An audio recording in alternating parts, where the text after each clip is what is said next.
take off, take flight with you. For we never fly, but we're flying. Hey folks, welcome to another episode of Take Flight Podcast. This is episode number 177 and it's part of our solo takeaway episode. If you haven't yet listened to our Take Flight takeaway episodes, please go and check out the series. It's when one of the hosts of Take Flight Podcast walks you through a topic in which they feel like you can gain a lot of value from. Now, we've released numerous amounts about different topics. So if you haven't yet, go and check it out. This week's episode will be hosted by myself, OLU OKUNOLA. On this week's episode, I'm going to talk about my 1-month trip in Bali, why I decided to go, how I made it possible, and talk about my experience. So let's get started and let me give you some context. If you've been listening to our podcast for a number of years, you would have heard me talk about escaping and traveling to Bali. Why Bali? One of the pages I follow on Instagram, Passport Heavy. If you don't know about them, go and check them out on Instagram, Passport Heavy. I saw a video that they uploaded where they went to Bali, rented out a villa, had a private chef, lots of amazing experiences. A lot of the people that are part of that group are digital nomads. So those are people who work remotely all over the world. As long as they've got a computer and internet connection, they can pretty much travel and work abroad. That video looked like a dream, right? Work-life balance, affordability, right? I live in London. If you don't know, I live in London, which the cost of living is really high. Going to somewhere like Bali, you can stay in luxurious hotels, great restaurants for a fraction of the price of what you pay in the UK.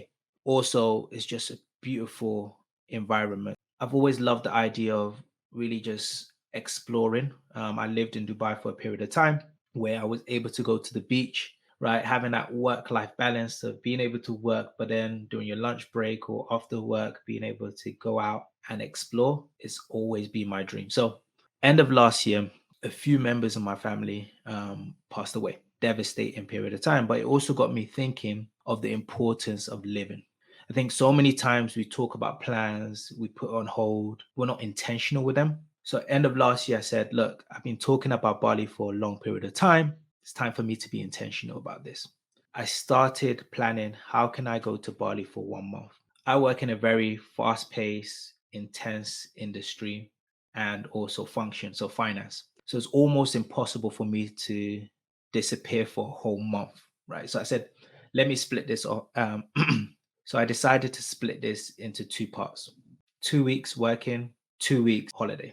So the first thing I did was I looked at a calendar and I said, what period of time can I go away for a month, even though I'll be working for 2 weeks of that month, but it'll be less busy. You see, I didn't say quiet because I think the industry I work in, for many of the people that listen to this podcast, is always sort of busy, but there's areas or times where it's less busy. So I pulled out the calendar and I tried to avoid any major reviews, budgeting, key activities that needed to be done, and picked a month that I could travel. And then I booked it. The moment I booked it, it became real. Initially, when I was thinking about it, contemplating it, there's a lot of fear that starts to come over you, which stops you from doing it. But I said, let me book it. The moment I book it, it becomes real. And then I can start planning for the trip. So before traveling, the first thing I did was try to understand during that month and the 2 weeks that I was working, what were some of the key responsibilities that I had? And how could I be proactive to try and do as much as possible before leaving? Also, when researching where to stay in Bali, I needed to make sure that during the 2 weeks that I was working, I would find reliable internet connection, a villa where it wasn't too noisy, but also in a prime location where I can easily get to restaurants and shops in a short period of time. The next thing I did was reached out to friends who had been to Bali before to get an itinerary of places to stay, things to do, restaurants to eat at. If you are planning to go to Bali, feel free to get in contact with me. I've got a long list of restaurants, places you can stay. So yeah, feel free to reach out to me. And finally, I started packing and getting ready for my trip. So as I mentioned, my plan was to spend 2 weeks working in Bali and 2 weeks on holiday. So the first couple of weeks I was working. So let me just walk you through what a typical day looked like. I would wake up around 9, 10 a.m. I would go to a really nice cafe, have breakfast, jump on my scooter and explore Bali. Most of the time I would end up at a beach.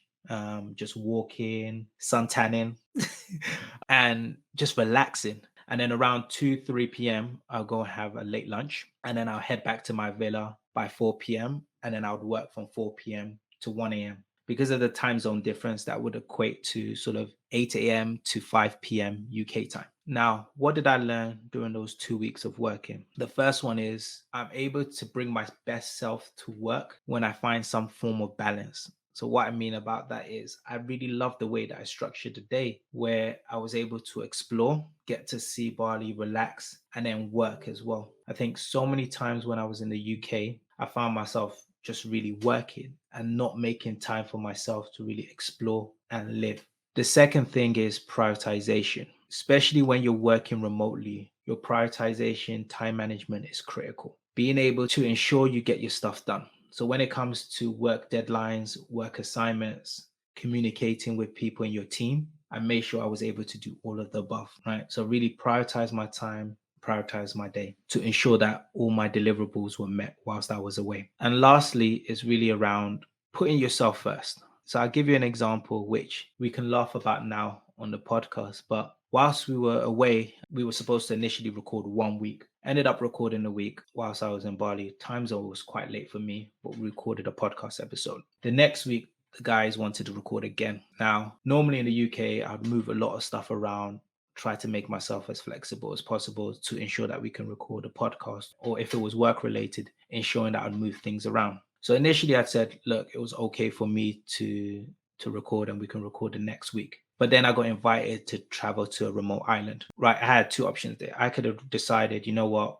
I'd already committed to recording on the podcast. Let me do that. Or I could have prioritized myself and being selfish in that situation. I chose to be selfish, right? I chose to put myself first, message the guys in the podcast and say, look, I'd already given you the previous week. Unfortunately, I'm not going to be able to record again tomorrow because I've been invited to go to an island and I went, right? Again, that's me prioritizing living experiences, moments with new people, which a lot of times I'd put on the back burner. So another thing I learned about myself and something I want to do more is really prioritizing myself and putting myself first. Now, in regards to the 2 weeks holiday, it was a dream.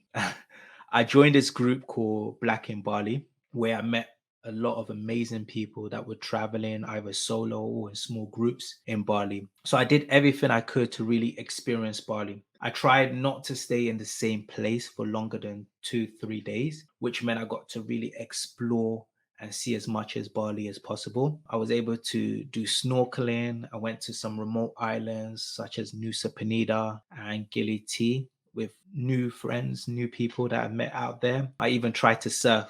Epic fail. I wouldn't really class it as surfing, but I tried to surf. Also tried to get to embrace the local culture, if that was through doing cooking lessons, going to local restaurants versus sort of the chains and the more high-end restaurants. But if I'm honest, I would completely do this again. I really want to ensure that every year I take 1 month out where I'm working remotely and on holiday for 2 weeks and explore a different place, right? Really find balance, find myself, get refreshed, provide myself with that passion and drive for living, which I think sometimes you forget or you miss when you're in that sort of routine of working, your normality, your comfort zone. Finding myself out of that comfort zone or forcing myself out of that comfort zone to really experience a new place and discover a new place was absolutely amazing. So, for the listeners, if this is something that you want to do, I highly recommend it. My advice for you is firstly, be intentional.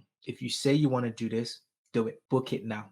Next is to plan ahead, look at your schedule, understand your work busy periods, and try to find a period of time in which, if you were to travel, will be less busy than normal times. The next thing is learn how to prioritize and ensure that you're accountable for your deliverables and the things that you need to do at work or in any business that you run. And lastly, when you're there, make sure you explore and try new things, get to know the local culture, explore and try. And lastly, when you do travel, explore and try new things. Sort of embrace the local culture, learn from the local culture, explore, try and do new things, and get outside of your comfort zone. So I hope you've enjoyed this episode. If you haven't yet followed us on Instagram, follow us on Take Flight Podcast. You can also find us on YouTube. You can also find myself on YouTube at OLU_OKUNOLA. Thank you for listening to this episode. Take care and God bless. Take off, take flight with you. Yeah, for we never fly, but we're